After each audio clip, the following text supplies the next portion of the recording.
gabi me nun dage an genin be matsuin. Minu matsuin is ni kadek mina mje matsuin. Nishna be gabi me awak benen. Kabar the mod.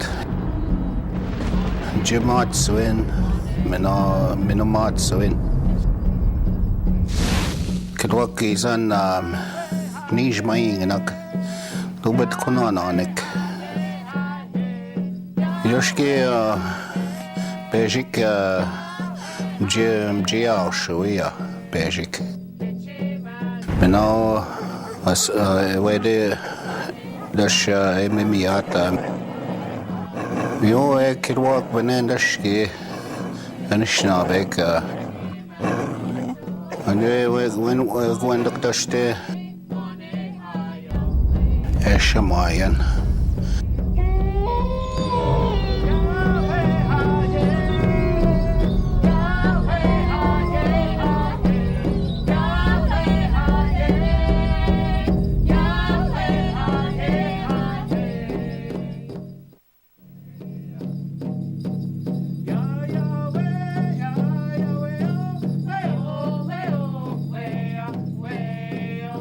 Fire, the energy of life. Fire reminds us of our connection to the earth and man's role as protector of that fire. Fire represents our spirit, giving us the energy to live. When we lose our way, we begin to lose our fire. Drugs and alcohol not only dampen the fire, they can extinguish it completely. We must get back the fire and get back our spirit.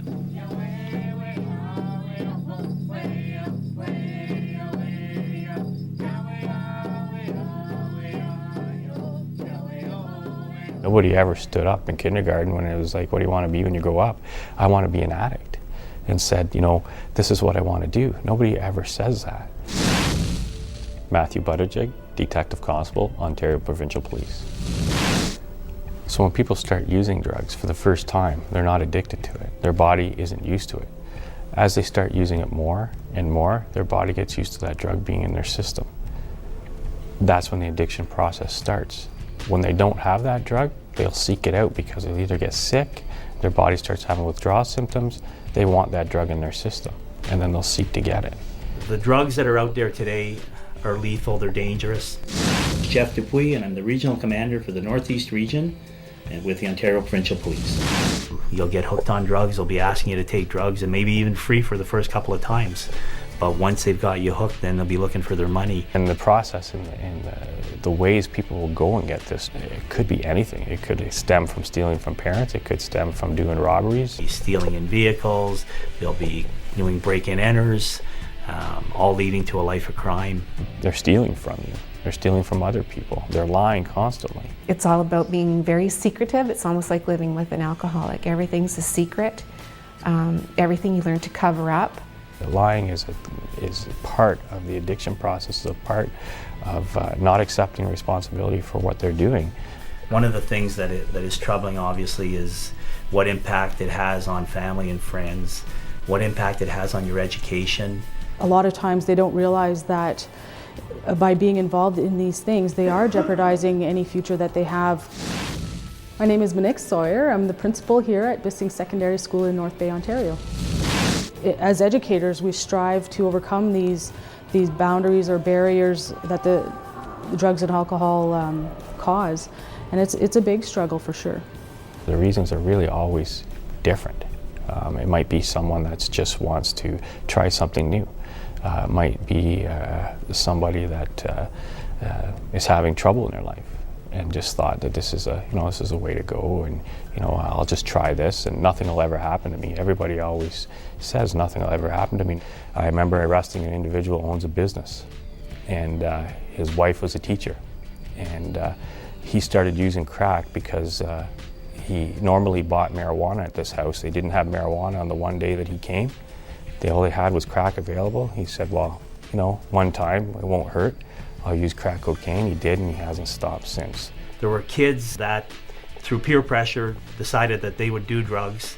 and not talk to anybody about it. It's just amazing how much influence peers have over teens once they're out into the world, regardless of all those lessons that you've taught them. It's very seldom that you find someone that's a drug addict that's hanging out with good people that don't use drugs. It doesn't happen. Once they reach a certain point, anybody that was their friend that doesn't use drugs isn't hanging out with them anymore. You'll start to see those signs. You'll start to see them. They don't hang out with the same people anymore. His personality changed. His friends changed. His marks decreased. Poor attendance becomes an issue, depression, anxiety, all those issues associated with drugs and alcohol affect their education and their ability to learn. They're overtired, oversensitive, and sometimes they become behavior problems. It kind of got out of control there for a while. The effect it'll have on them, on the families, is detrimental. The friends that will either think it's cool or it's not cool, it'll be their choice at that point.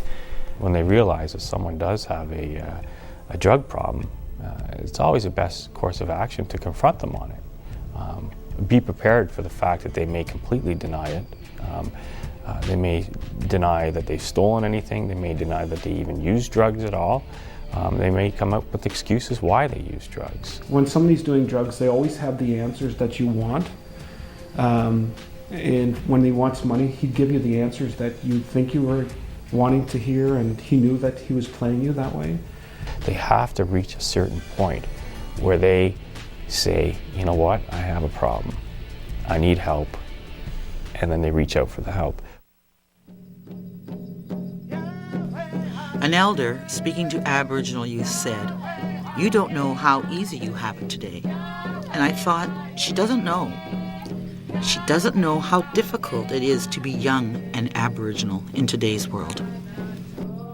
I think, especially for Aboriginal kids, that we pick up other people's characteristics when we don't know about our own, that when we don't know about our own culture and our traditions. It's so important for them to become involved in their culture and to believe in their culture and learn their language. That gives them empowerment, a sense of identity.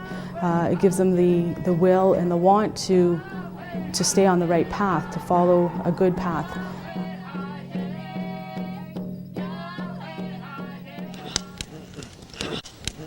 Well, hey, did any of you guys hear from Tori? He should be here by now. I really hope he makes his way down here tonight where we could offer him that support and help. Yeah, I think it would be good for him to put some tobacco in the fire. Ask for that help.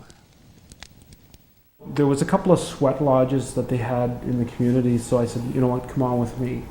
And my brother also knew that my son was going through this, so he had invited him to be a firekeeper at one point, and then they also invited him to the lodge to talk about what he was going through.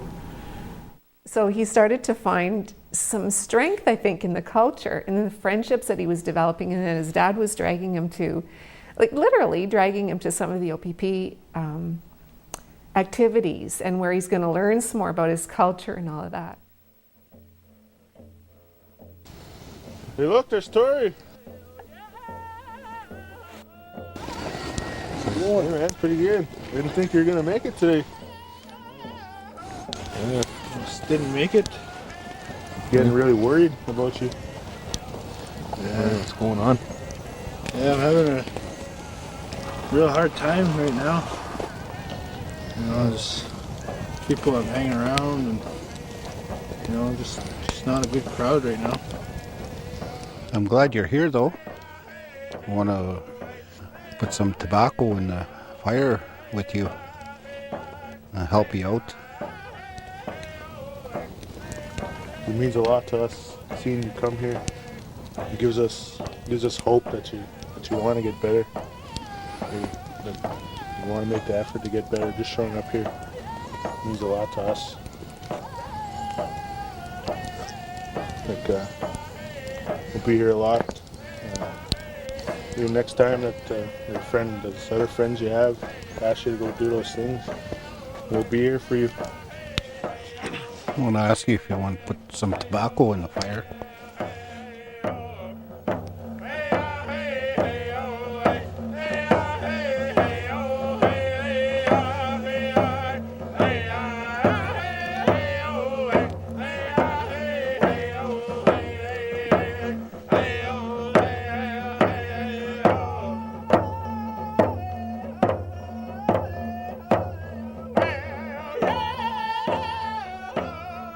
You know, you never meet a child, they never say, oh, I want to be an alcoholic or drug addicted.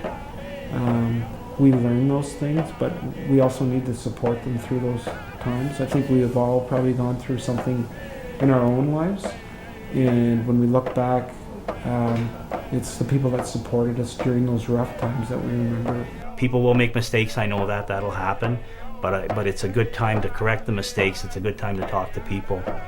We try to encourage the students to be brave in the fact that they need to stand up for themselves, to avoid peer pressure or to address peer pressure, especially when it comes to drugs and alcohol. It's really about standing up for yourself, taking a stand and saying, no, you're not going to bully me, you're not going to make me do this, and you're not going to make me do that. But ultimately the choice is theirs, just as it was in the very beginning when they started using. They could have chose the path of not using or chose the path to use. If they do take that path, you're going to suffer the consequences unless you reroute your life and get back on the right track.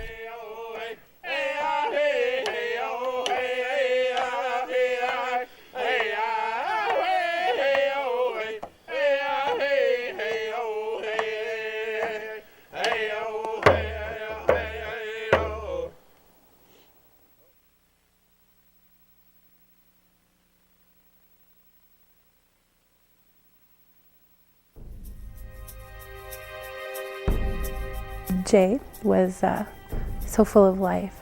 He was amazing. A great kid with a good spirit, like strong spirit, very friendly with his friends. He stood by them and felt sorry for the other ones that, that didn't have friends. He was really caring that way. He loved to adventure out. He loved the bush. He loved cutting trees. He loved building. He loved his motorcycle. He kept himself busy all the time. He was so strong. A comedian ever since he was a little guy. He was reckless, so he did some stunts and stuff there. We visited the hospital quite a few times when he was little, but he was turning 18, and his friend passed away, and he took that really, really bad. Jay really looked up to him and wanted, he was inspired by the things he did and really wanted to stick by him. And I read journals after Jay passed that, he was really depressed about that. And he said, you should have, he wanted him to live. He didn't think he was as good as Derek. But I said to him, Jay, Derek wouldn't want you to feel bad. He's better now. He's happy where he's at. He's not even sad. And you don't really understand when somebody passes. And I didn't until now. But he said to me, if everyone lived, if nobody ever died, there wouldn't be enough water or food to take care of everybody. And I just thought, I felt good that, he's gonna accept it. And Jay was awfully lonely that week. Nobody was calling him, and he couldn't find any friends to hang around. He would do whatever it took to make other people happy. If he wanted to be included in the crowd, I'm sure that's what he was thinking. Just to be accepted, because he was so lonesome. And then finally got a hold of his friends, and he was so excited. He wanted to go hang out with them. And I drove him there. And I never forgave myself for that. When Jason was brought home, he was brought home by a friend, the one that Jay trusted. And when my son was putting him to bed, he was asking his friend if he was, what was wrong with him, because he wasn't himself at all. He's a big boy. And he said just to put him to bed, he was just drank too much. So when my son put him to bed, he really believed that, because why would young peers lie to each other? the next morning while we were renovating. And the next morning when I got up, I started to do some cleaning, and I told everyone I would make them breakfast. And so my husband went downstairs to change the laundry, and he went to my son's room and asked him to wake up, and he looked like he was just sleeping. He didn't really bother. So he went back upstairs, and about an hour later he went to do the laundry again and to wake Jay up to say, like, come on, get up, it's time to eat. And I could hear screaming. And I thought it was Jay and him wrestling, but it was my husband. And then we went down there, and he was gone. He was, the way he was laid down to bed. The most biggest nightmare. And my life isn't the same anymore.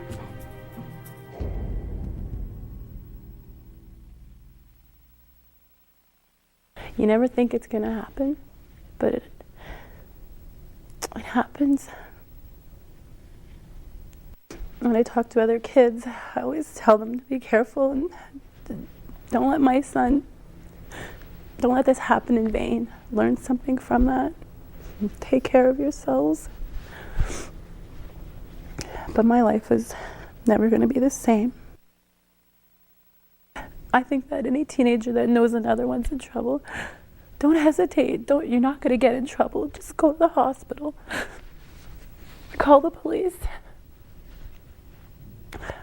It's better than losing a friend. Friends need to look out for each other. And if you see someone doing something silly, by all means tell them not to do it. But if you know they've already done it, I think it's really important to inform people so that you don't lose your friend.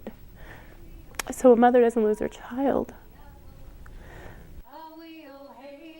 When I dropped him off and